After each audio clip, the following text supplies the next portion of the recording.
I'm thinking, because I have this ugly thing that I got off of a piece of jewelry that an ex-boyfriend of mine gave me. It's hideous, but I can't find any markings on it, so I have no idea, because I have no idea if it's real stones or not. But what I'm thinking is it might actually be cool on this one that's smaller to carve out a place where a stone could get stuck in underneath. It would have to have prongs put over it, but I'm almost tempted to like try and carve a circle in this and see if you can take that big stone out of it and shove it in the middle of this. We can totally do that. And here's how, Lauren, here's how I would do that. I would light my votive. I would stick it in here because I don't want to burn my camera. So you light your votive and then you stick this fork thing, this crab picker, in that candle, right? And let it get really hot. And then you just like jab it through. Like one side then the other, but by the third jab from the original side, it'll pop through. And then you can kind of have fun with however you want it to like look.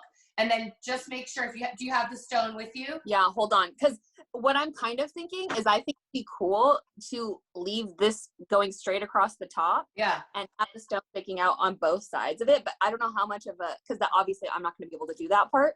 I don't know how much of a task that. I think it'll be fine because I'll build prongs. Like if it, I'll engineer prongs to kind of hold it in place. It'll be okay. Yeah. Okay, what do you think? Should I, like, this obviously isn't a perfect circle, but should I leave these lines like I did on the other one or no? It depends. I don't like those lines. I know, but if I'm doing it in gold, look. I just have to know how much, would have to know what I'm getting myself into. You know what I'm saying? Yeah.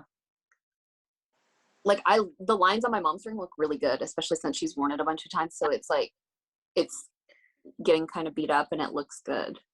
Mom's ring turned out awesome, Lauren. So cool. I think the lines in it and everything look good on that one. Are you doing a similar texture on the one you're working on there, Lauren? Well, I'm trying to figure out because it depends. If it's going to be gold, I don't want that. If it's going to be silver, I do. Well, what you can do is design it in with the lines, and then we can always buff them out or polish them out. I mean, that's kind of, depending on what you decide. But if you, so like that, you know what I mean? It's easy enough to buff them out. So make the design you'd want if you want to do it in silk, like for that case. And then if you decide, nay. That's how you know you're old, when you're like, oh, but my orchids look good. I'm like so proud of myself for bringing back orchids. So the way the process works is whenever you feel like it's done to you, you can either like, if it's real fragile, you can tape it to the cork, or you can wrap it in tissue or however, and then you can pop it back into the mail. I'll email you after class with a prepaid postage. So you can put it in the kit that it came in or whatever you want, and you can email or mail it back, and then I'll fix it up for you and send you some pics of it before it goes off to casting.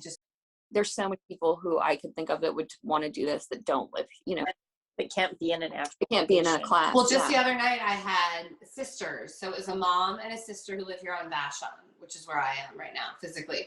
But then they had one of their, the one the girl sister was in New York City. And then they had a childhood friend who was like their third sister, but not, she was a friend, a girlfriend.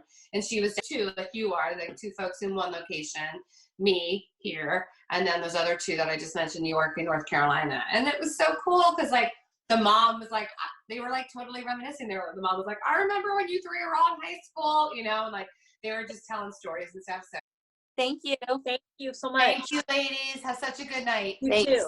Bye. Bye. See you. Bye-bye.